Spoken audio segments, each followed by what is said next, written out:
तो कहा दैतस्य यज्ञावयस्य माया गृहीतवातारहतो महात्मन कौरव्य मह्यम दिखतो विमर्दनम दिदिक्षुरागादश विवृता स्वरा। भगवान और उसका युद्ध होने लगा। और जब युद्ध शुरू हुआ ना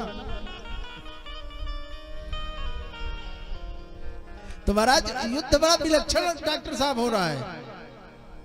युद्ध कभी हिरण्याक्ष भगवान को पकड़ता और पकड़ करके गिरा देता तो सारे देवता शांत हो जाते, और कभी भगवान जब उसको उठा करके पटकते तो देवता ताली बजाने लगते।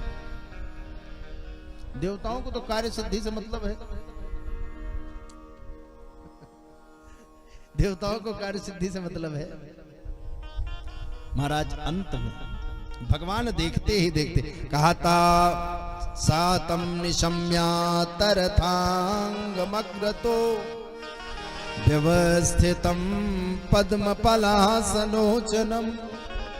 देखते ही देखते भगवान ने उसको उठाया और उठा करके महाराज पटका और पटक करके अपने पैर के मतलब अग्रपाद से उसको दबाया, और जो उनके बड़े बड़े दांत थे ना उन्हीं दांतों से गले के पास लगा करके और तेजी से प्रहार किया। महाराज उसके सिर के अंग प्रत्यंग निकल करके बाहर डोलने लगे। जय हो। और जब डोलने लगे तब जानते हो क्या हुआ? मर गया। और जब मरा ना तो उसमें से एक दिव्य ज्योति निकली, और ज्योति निकल करके भगवान के सामने प्रणिपात करती है। क्या कहा? नमो नमस्ते खिल यज्ञ सतवे स्थितौ गृहीता मल सप्तमूर्तये। प्रणाम किया। महाराज हमको आपने अपनी चरण प्रदान की, बस इतने में ही हम खुश हैं। महाराज उसके बाद फिर जब पृथ्वी की स्थापना हो गई तो मनोस्तु सतरूपाया तिस्रा कन्याश्च जगिर आकुति देवहूतिश्च। 3 कन्याएं 2 पुत्र हुए। किसको? मनु महाराज को। एक का नाम आकुति, एक का नाम प्रसूति, एक का नाम देवहूति। पुत्र कितने हैं? उत्तानपाद और प्रियव्रत। तो सबसे पहले बीच वाली कन्या जो है ना वो बड़ी हो, खाने पीने में ठीक ठाक था। तो ये हुआ कि इनका विवाह किया जाए। तो विवाह किसके साथ किया जाए, कैसे किया जाए? ब्रह्मा जी के पास गए। ब्रह्मा जी ने कहा विवाह ढूंढना हमारे बस की बात नहीं। कहा फिर कहा चलो नारायण के पास, भगवान के पास पहुंचे।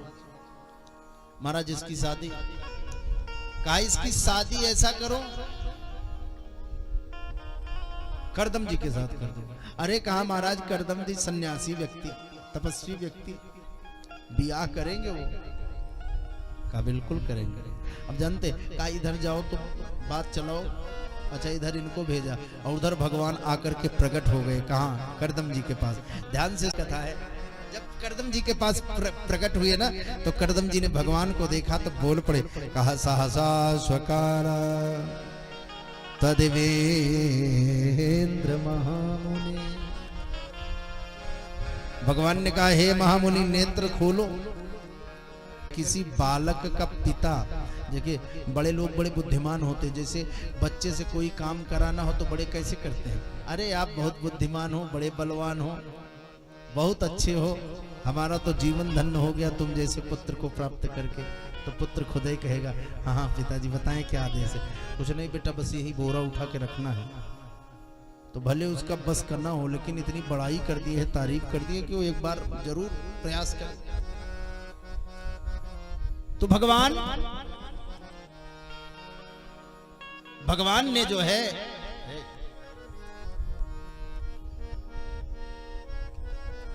करदम से कहा तुमको पाके तो हम धन्य हो गए। अब कर्दम प्रसन्न हो गए। अब जब कर्दम प्रसन्न हो गए ना, तो कहा सरकार आगमन कैसे हुआ? कहा और तो कुछ नहीं कर्दम, तुम्हारी तपस्या को देख करके हमारी इच्छा हो रही कि हम तुम्हारे पुत्र बन जाएं। तो संसार में भगवान का बाप कौन नहीं बनना चाहता, सभी बनना चाहता। कर्दम जी ने कहा सरकार बिल्कुल बन जाइए। कहा अगर तुमको कोई दिक्कत ना हो तो। कहा ठीक है। तो भगवान ने कहा देखो लेकिन पुत्र बनने के लिए माँ की आवश्यकता है। कर्दम जी ने कहा हाँ वो तो है। तो कहा माँ के लिए आपको शादी करनी पड़ेगी। कर्दम जी थोड़ा सा घबराए, कहा सरकार शादी? कहा देखो हम पुत्र बन के आना चाहते हैं। कर्दम जी ने सोचा, कहा एक शर्त है। कहा ठीक है हम शादी भी कर लेंगे, लेकिन जब आप पुत्र बन के आ जाओगे तो फिर हम घर में रहेंगे नहीं, चले जाएंगे। हाँ हो जाएगा। अब भगवान ने कहा कि फिर ठीक है जल्दी से विवाह करो आप।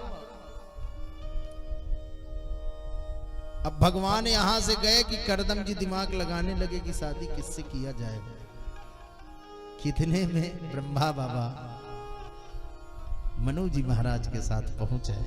और जब पहुंच आए तब जैसे ही देवहूति को देखा, महाराज ब्रह्मा बाबा पहुंच करके बताया। का कर्दम? कहा ये कन्या तुम्हारे लिए विवाह के लिए हम लेकर के आए। किसी प्रकार का प्रश्न नहीं उठा, वो तो तैयार ही था। लेकिन ध्यान देना, संसार के लिए नहीं तैयार था। विवाह राम के लिए होना चाहिए, काम के लिए नहीं होना चाहिए। अगर राम के लिए आप विवाह कर रहे हैं तो जीवन आपका अच्छे से गुजर जाएगा महाराज। और अगर विवाह काम के लिए कर रहे हैं,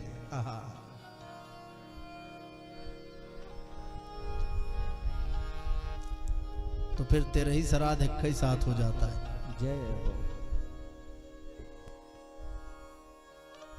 होता है ना, किसी से पूछो कि भैया कैसे जीवन है, ठीक है ना? तो जानते हो कैसे बोलते? अरे भैया अब क्या बताएं आप। इतना कहे तो समझ लीजिए कि भाभी जी की कृपा दृष्टि इनके ऊपर बराबर बनी हुई।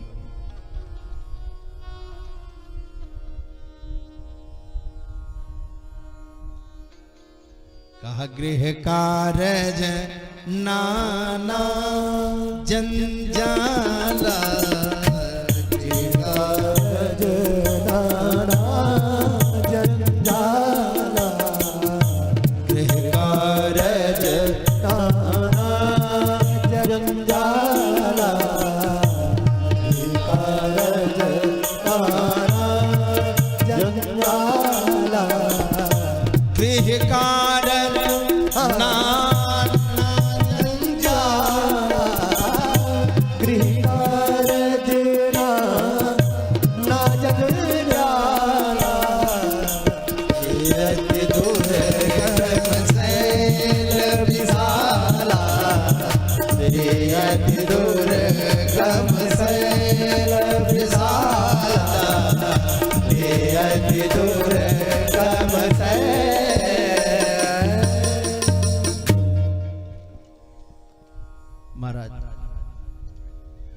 तेल लोल लकड़ी का चक्कर जो होता है ना, बहुत खड़े परेशान करता है। ये हाथी को भी गिरा सकता है, इंसान को तो जाने दीजिए। कर्दम जी ने जैसे देखा, कहा हम बिल्कुल तैयार हैं। क्यों? राम के लिए शादी करने वाले। और जानते हैं तुरंत विवाह हुआ। विवाह कैसे हुआ? गंधर्व विधि से हुआ। गंधर्व विधि कैसे किसे कहते हैं? तो आजकल कुछ लोग बताते हैं कि जो स्टेजवा पे वो माला जयमाल नहीं होता, उसको कहते हैं गंधर्व विधि से विवाह हो रहा है। गंधर्व विधि नहीं, तुम्हारी खोपड़ी।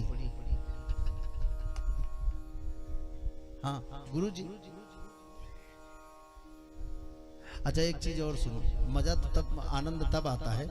हमारे यहाँ वर को नारायण और कन्या को लक्ष्मी के रूप में देखा जाता है। अच्छा जयमलवा में ना सब लोग सर पे हाथ रख के पहले उनको आशीर्वाद देते हैं और फिर मड़ई में उनके पैर छुई छुई आशीर्वाद लेते हैं।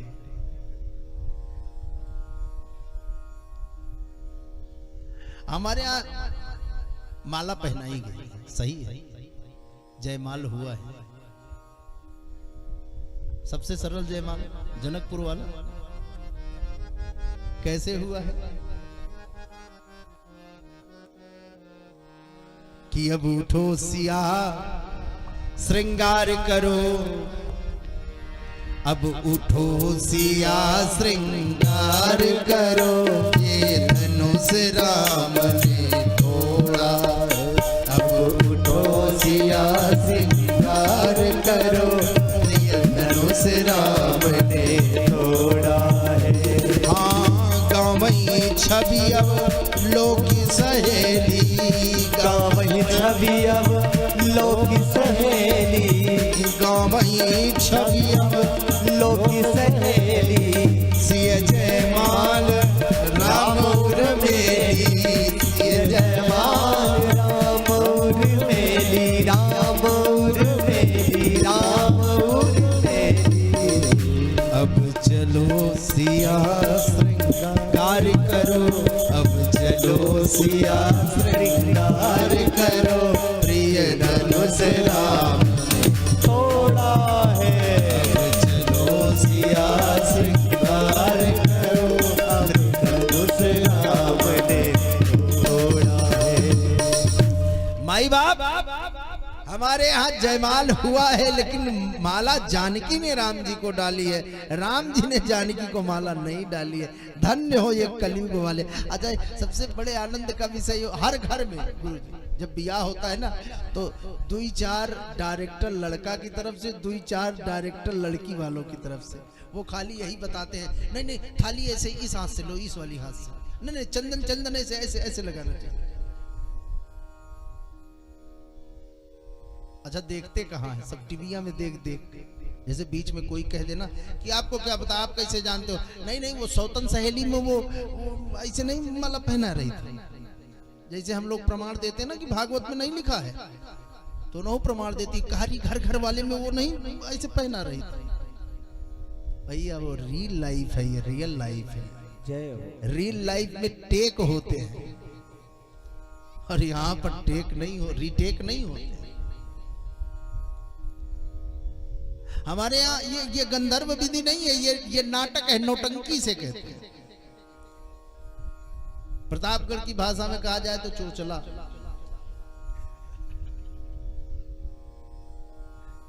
गंधर्व विधि का मतलब यह होता है कि लड़की और लड़का दोनों परस्पर ज्ञानी हो, और जो हमारी वैवाहिक पद्धति है, जो हमारी क्रियाएं हैं, उनके मंत्र मानसिक चलते रहे और क्रिया की जाती रहे, उसे गंधर्व विधि कहते हैं। यह नहीं होता कि माला बदल लो, वो गंधर्व विधि है, कोई विधि उधि नहीं है, ये नौटंकी है। आजकल लोग बताते हैं गंधर्व विधि, तो भैया आपका मन है, आप किसी को कोई भी नाम दे सकते हो, लेकिन गंधर्व विधि बदनाम मत करो। गंधर्व विधि सामान्य व्यक्ति के लिए नहीं है, गंधर्व विधि गंधर्वय के लिए है। उसके बाद विवाह हो गया, छोड़िए खैर इस बात को। जब विवाह हो गया तब उसके बाद कहा पितृभ्याम प्रस्थिते साध्वी पतिमिंगित को विदा। पितृभ्याम प्रस्थिते साध्वी, यानी पितृभ्याम जो ये शब्द आया ना, यानी ये श्लोक कह रहा है कि पिता के जाने के बाद साध्वी, जब पिताजी चले गए ना, तो ध्यान देना, पिताजी चले गए तो करदम जी सोच रहे हैं हमारा विवाह हो गया, अब प्रसन्न हो रहे हैं। विवाह हो गया तो फिर क्या होगा, परमात्मा आएंगे। परमात्मा कैसे रहेंगे, छोटे से रहेंगे, हमारे पुत्र बन करके आएंगे, अपने हाथ में ले लेंगे, लेकर के खिलाने लगेंगे, कभी उनके जो है महाराज कपोलों को चूमेंगे, कभी उनके केसों को स्पर्श करेंगे। अच्छा, सोचते सोचते सोचते सोचते समाधि में चले गए।